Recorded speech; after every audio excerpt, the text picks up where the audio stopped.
Hello guys, नमस्कार। मैं देवभूमि उत्तराखंड से देहरादून से बोल रही हूँ। सभी को मेरा नमस्कार, प्रणाम, राधे राधे। तो गाइस, आज मैं रक्षाबंधन का दिन है, बहुत शुभ दिन है। तो आज के दिन में पहले के टाइम पे मेरी जब हम गांव में थे रे रामने, तो गांव में हम इस टाइम सुबह मेरी सास बोलती है पहले घास काट जाओ, बोलती थी कि पहले घास काट जाओ रे तुम, और भैंस को पानी पिला जा, बैलों को जंगल छोड़ जा और गोबर निकाल जा। सारे काम तब मेरे को 1 बजे मिलता था दिन में टाइम अपने मायके जाने का, क्योंकि मेरा मायका पास में था।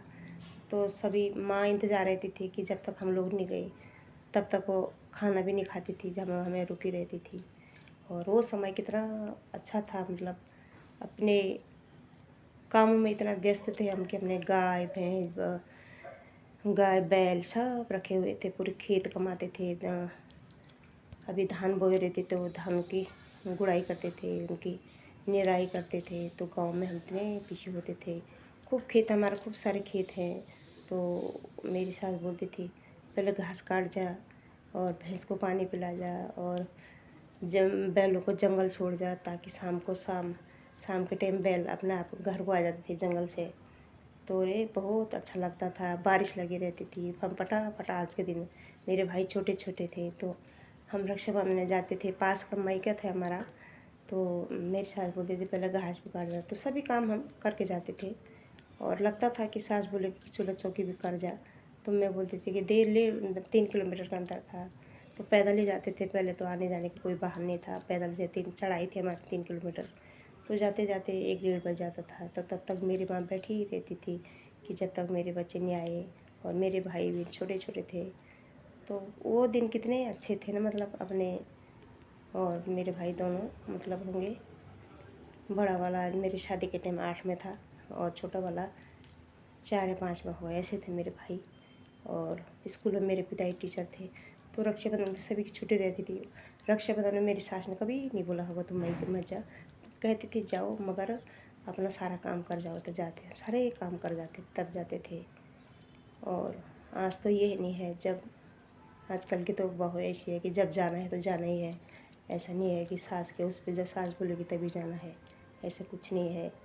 तो मैं ये कह रही कि पहले के ज़माना मतलब कितना एकदम दिल छूने वाली थी वो, जब माँ रुकी रहती थी।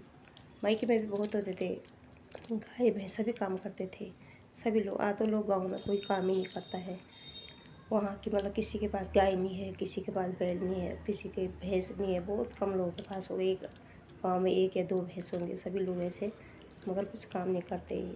तो समय में बहुत चेंजेस आ गए, मतलब 30 साल पहले की बात बता रही मैं। 30 साल पहले ऐसे था कि इतना कम, इतना सासू से डरते थे सभी लोग, और जो सास ने बोला उसको पलट कर नहीं देते थे, जवाब नहीं देते थे, चुपचाप उस काम को कर लेते थे। आज तो मतलब ऐसा हो गया कि मतलब ज़माना पूरा पलट गया है, हर चीज़ में चेंजिंग आया, हर चीज़ में। हमने भी इतना, कोई फ़ोन नहीं था, कोई कुछ नहीं था। आज तो हम सोच रहे कि हम कितने पीछे थे तब। आज तो सारी भारत जो है ना, भारत ऐसा लग रहा है दोबारा बन गया है, ऐसे लगता है आज, ऐसा लगता है। तो गाइस, मेरे कहने का मतलब है आज बहुत ही शुभ दिन है, और वो दिन मैं अभी अकेली हूँ घर में। और तो मेरे को ये याद आ गई अपने भाई बहन की। छोटे छोटे भाई हैं, 4 बहनें थी हम, और 2 भाई थे, 2 भाई हैं। और इसीलिए अब सब अपने अपने परिवार में बिजी हो गए हैं, और बड़े बड़े बच्चे हो गए हैं। सबकी बच्चों की शादियाँ हो चुकी है, भाई का तो नहीं हुई पर हम बहन की हो गई है सभी बच्चों की शादी। और छोटी बहन की तो नहीं हुई, उसकी बेटी है तो छोटी है अभी। तो गाइस, इसी में मैं अपने वीडियो को मैं यहीं पर एंड करती हूँ।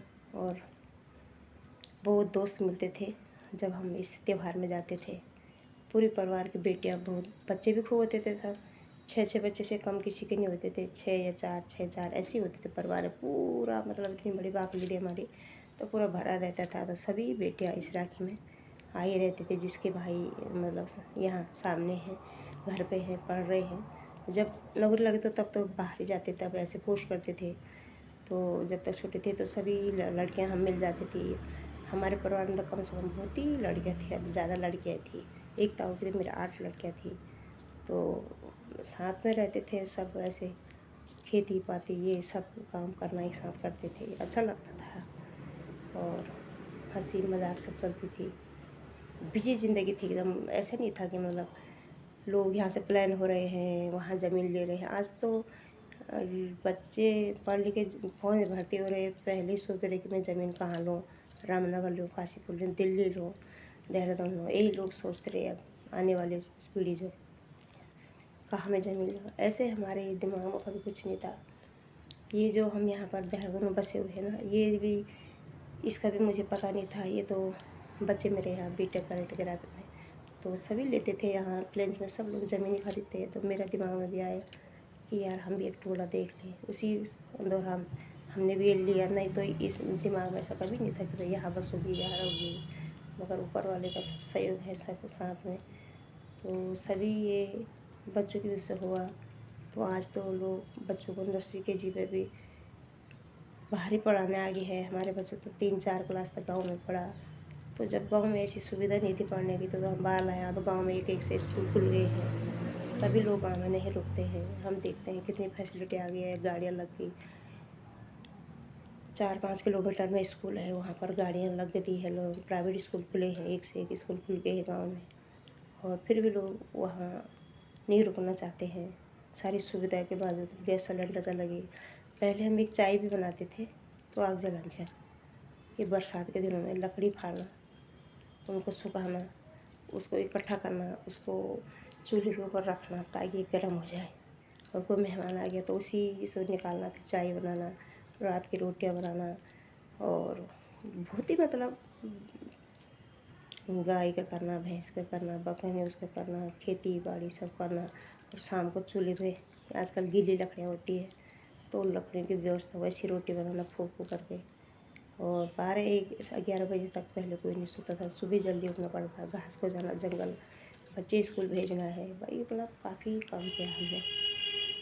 तो गाइस, ये सारी ज़िंदगी पिछली मेरी ज़िंदगी के हैं, और मैं आज उसको जाहिर कर रही हूँ कि हम लोगों ने कितना काम किया। आज इसलिए कि मैंने अपनी सास की याद आ गई है, तो मेरी सास ने कभी नहीं बोला होगा तुम मायके इसमें रक्षाबंधन में मत जा। आगे पीछे तो बोलती थी, मगर रक्षाबंधन में उन्होंने मेरे को कभी नहीं बोला तुम मायके मत जा, और रहने नहीं जा सकते। सर ज़रूर भेजा होगा, भले ही मेरे को 2 घंटे के लिए भेजा।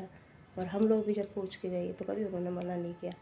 वैसे आगे पीछे तो बोलती थी नहीं यार अभी टाइम नहीं है, नहीं जा पाएंगे, वही रुक जाते थे, हम नहीं जाना है। और आज इसलिए क्योंकि मेरे भाई भी बड़े हो गए, सभी एज हो गई, सबके बच्चे बड़े बड़े हो गए।